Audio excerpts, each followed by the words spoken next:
TBT do Esporte. Oferecimento. Padarias Grupo Evolução. Sempre uma perto de você. Ferreiro Restaurante. Onde cada refeição tem sabor de afeto. Vai construir. Vai de Apodi. UniFSA. Desde 1998. Conectando sonhos. Estou trazendo hoje uma entrevista marcante, histórica, com o bicampeão do mundo, Cafu. Minha segunda entrevista com esse atleta do mundo. A primeira foi quando, dentro de um avião, saindo do Rio para a África do Sul, ele concedeu entrevista para a TV Cidade Verde, uma entrevista histórica também exclusiva, falando sobre a seleção na Copa do Mundo, sob o comando do técnico Dunga. E depois uma entrevista falando sobre o futebol atual, sobre os craques que estão aparecendo e principalmente, gente, um momento marcante, quando eu peguei 3 troféus. O Brasil, tricampeão do mundo, os 3 troféus comigo.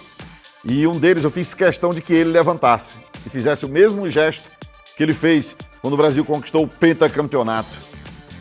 Você vai conferir agora essa entrevista com Cafu. Agora, aqui. Ninguém tira isso da minha cabeça, é algo que eu fico assim indagando, mas por que é assim, por que mudou tanto? Você falou de 3 Copas do Mundo, por que hoje, Cafu, o perfil do atleta que veste a camisa da seleção brasileira é diferente do perfil daqueles atletas que ganharam 2 mundiais e que disputou aquela Copa de 98? Talvez pela mudança de valores, pela mudança de comprometimento, alguma coisa inverteu nesses 24 anos que se passaram aí, porque antigamente era muito simples, nós tínhamos uma identidade muito grande com os clubes, nós tínhamos uma identidade muito grande com a seleção brasileira, nós tínhamos uma identidade muito grande com o povo brasileiro. Infelizmente isso você vê pouco. Você vê a seleção brasileira jogar hoje, você pergunta para as pessoas na rua, o Brasil vai jogar? Ah, vai jogar. Antigamente não, o Brasil vai jogar, você estava com a camisa verde e amarela, brigando com o patrão para não ir trabalhar, para você ver o jogo da seleção brasileira. Porque antigamente nós tínhamos aí uma trajetória que era clube, era seleção e era jogar fora.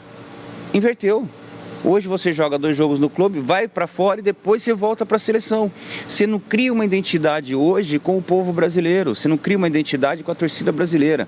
Eu vou mais além, eu vou perguntar para você hoje, me fala hoje, quais são os 3 craques brasileiros unânime hoje jogando no futebol brasileiro? Você vai ter uma dificuldade para me responder, cara. Nós estamos falando só de 3.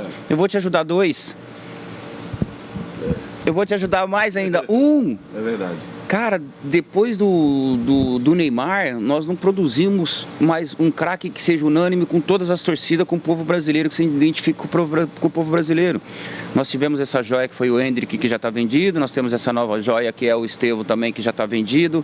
Quer dizer, vamos lapidar esses meninos do jeito que eles querem, não do jeito que nós queremos.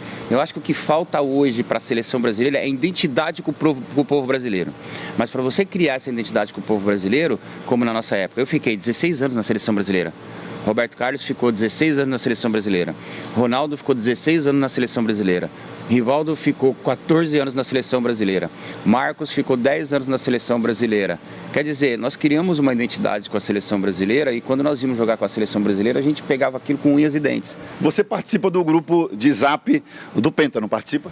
Participo de todos. Tem esse grupo, do né? Penta, hoje, né? Do Tetra, da Roma, do Milan, do São Paulo. O que é que esse grupo, pois conta pra gente agora aí, o que é que esse grupo tem falado aí do Brasil tá tanto tempo sem ganhar um título mundial? O que é que vocês conversam lá? Cara, nós ficamos 24 anos sem conquistar o título em 94. Nós ganhamos em 1970 com aquela seleção que era esquadrão, que nós tínhamos praticamente 5 número 10 no meio de campo.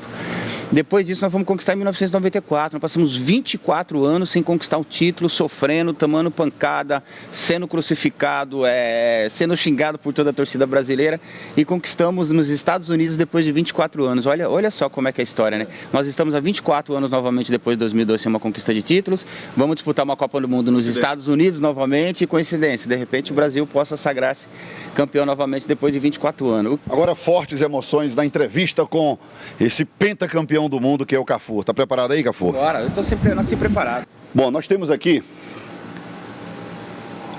uma réplica Copa do Mundo de 94. Pega aí. Se você tivesse levantado esse troféu e não Dunga, o que você teria dito naquele dia, erguendo esse troféu como capitão da seleção de 94? Povo brasileiro, vocês merecem. Senna, você é o nosso herói. Seria o que eu teria falado. Porque o povo brasileiro veio de um plano real, o povo brasileiro veio da morte do nosso maior ídolo, o povo brasileiro vinha de uma insegurança, uma incerteza muito grande, o povo brasileiro estava sofrendo naquele momento e eu sabia que esse momento era o momento que o povo brasileiro, que nós iríamos trazer muita alegria para o nosso povo depois da perda que nós tivemos do Ayrton Senna com tudo aquilo que estava acontecendo. Você chega a se emocionar, né? Dá pra ver nos seus olhos. Dá, porque depois do Senna nós não tivemos mais um ídolo nacional. E esse aqui? Olha aí, Coreia e Japão. Então, você firme no que você disse naquele dia? Eu te amo. 100% Jardim Irene, já mudei já.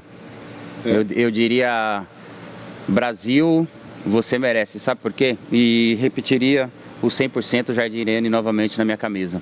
Porque o Jardim Irene me deu tudo que eu tenho, a rua me deu tudo que eu tenho, o povo do Jardim Irene me deu tudo que eu tenho e foram as pessoas que mais acreditaram no meu trabalho, foi o povo do Jardim Irene. Então, eu diria exatamente pro Jardim Irene, vocês merecem, e falaria pro meu pai e minha mãe, seu filho venceu. E essa daqui? Essa aqui, sem dúvida, foi a maior de todas? Cara, quando vocês falam pra nós, essa aqui... Mostra aí para o telespectador. Olha aqui, aí. ó, essa é do Tri. Quando vocês falam assim, essa aqui foi a maior de todas, essa foi a mais importante, pode ser. É um divisor de águas. Sabe por quê? Porque foi através dessa que nós conquistamos essa. E foi através dessa que nós conquistamos essa. É uma sequência. Outro dia eu encontrei o Edu, encontrei o Clodoaldo, encontrei o Rivelino, encontrei o Félix. Quando eu encontro essas pessoas assim, mais velhas, eu costumo respeitar muito a hierarquia, né? Então, lendas vivas, né? Lendas vivas, cara. Eu encontrei o Edu, falei, caraca, Edu, eu tô emocionado. O Edu olhou pra mim e falou, por quê, capitão? Cara, você foi o primeiro jogador, você foi o jogador mais jovem a disputar uma Copa do Mundo na história pelo Brasil, cara. Você foi mais jovem do que o Pelé. E todo mundo que tá aqui não sabe metade da sua história e eu sei. Cara, aí ele falou, pô, Cafu, mas você foi campeão em 2002. Eu fui, mas sabe por que eu fui? Porque você foi em 70, mano. Eu só fui penta porque alguém foi tetra. Nós só fomos tetra porque alguém foi tri. Nós só fomos tri porque alguém foi bi. E nós só fomos bi porque alguém foi campeão.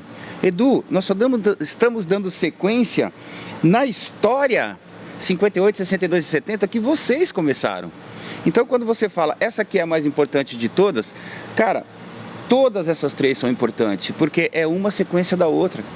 São histórias que não se apagam, são histórias que vão ficar para o resto da vida. Eu falei para você no começo da transmissão, não existe ex-campeão. Então não existe ex aqui.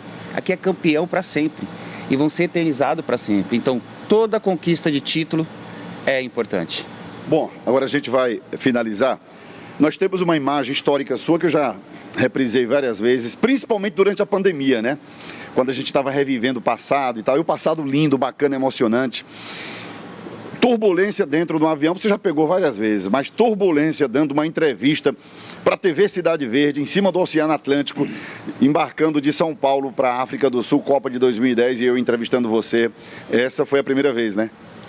Foi a primeira vez. Cara, aquela turbulência, você estava lembrando bem dela agora, eu estava com meu filho nesse avião. Nós fomos fazer uma ativação com uma empresa que eu era patrocinador e pegamos uma turbulência. Foi difícil, mas no final foi muito gratificante. 14 anos depois, concede entrevista para a mesma emissora, a TV Cidade Verde, que ele entrevistou indo para a África. Caramba, você vê que mundo, né? Que prazer enorme estar com vocês aqui novamente na TV Cidade Verde. Relembrando grandes momentos que nós tivemos no futebol, porque o futebol é isso, o futebol é relembrar grandes momentos, né? E hoje nós estamos aqui relembrando alguns momentos que nós vivemos juntos em 2010, naquela turbulência que de repente talvez hoje nós não estaríamos aqui contando essa história. É verdade, cara. Essas são as lembranças que nós temos que ter do futebol, porque o futebol nos propõe cada coisa bacana, cada coisa boa, né? E o meu pai sempre falava para mim antes de ir embora, falava, filho, lembra só de coisa boa, não lembra de coisa ruim não. Mesmo no dia que eu for, lembra de todas as alegrias que você me deu. E é isso, eu vivo dessa forma, pensando só nas alegrias que eu dei para o meu pai e as que o meu pai me deu. E aquela que nós vivemos agora, estamos relembrando agora depois de alguns anos. Pronto. Eu vou pedir só uma coisa para você, para a gente fechar a entrevista. Você faria agora para a torcida piauiense, para a torcida brasileira, um gesto de vestir a camisa da seleção e levantar o troféu do Penta, um gesto de vestir a camisa da seleção e levantar o troféu do tetracampeonato? Claro, sem sombra de dúvida. Foram gestos que ficaram marcados e vão ficar marcados para o resto da vida. Pois vamos lá? Vamos embora. Eu trouxe aqui a camisa do Penta e a camisa do tetracampeonato. Vamos então simbolizar esse momento dessa entrevista histórica com esse super campeão. Não é do Brasil não, gente, é do planeta.